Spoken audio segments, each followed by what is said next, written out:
चला तर आज आपण बनवूया शेवग्याच्या शेंगाची हिरव्या वाटणाची भाजी।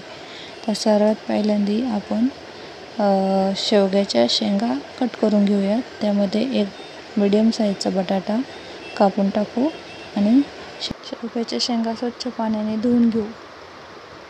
त्यानंतर एका पॅन मध्ये तेल गरम करून त्यामध्ये सुरुवातीला टाकूया मोहरी छान तडतडू द्यायची आहे। त्यानंतर मोहरी तडतडल्यानंतर त्यामध्ये टाकूया थोडंसं जिरं छान फुललेलं आहे। आता त्यानंतर टाकूया हळद पावडर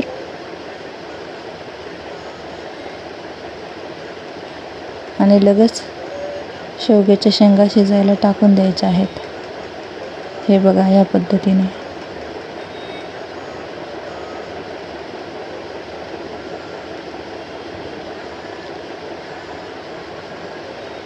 त्यानंतर शेंगा मस्त तेलात परतून घ्यायच्या आहेत। शेंगा परतत असताना खूप छान सुगंध येतो।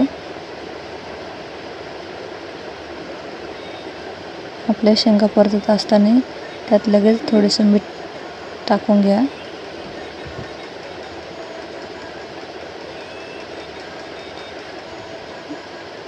आणि थोड्या वेळ तेलात फ्राय होऊ द्यायचं आहे। लगेच त्यामध्ये थोडंसं पाणी टाकून एक शिट्टी काढून घेऊ, म्हणजे शेंगा पटकन शिजतात। चला तोपर्यंत आपण वाटण करून घेऊया। तर सर्वात पहिल्यांदा एक मिक्सर जार मध्ये 4-5 मिरच्या घेऊन 2-3 लसूण पाकळ्या आणि शेंगदाणे हे मिक्सर मध्ये खूप छान बारीक पेस्ट करून घेऊ। आपल्या शेंगा पण शिजल्या इकडे। तर चला बघूया, खूप छान वास येतोय शेंगा शिजल्याचा। तर आपण हे केलेलं वाटण या भाजीमध्ये टाकून घेऊ।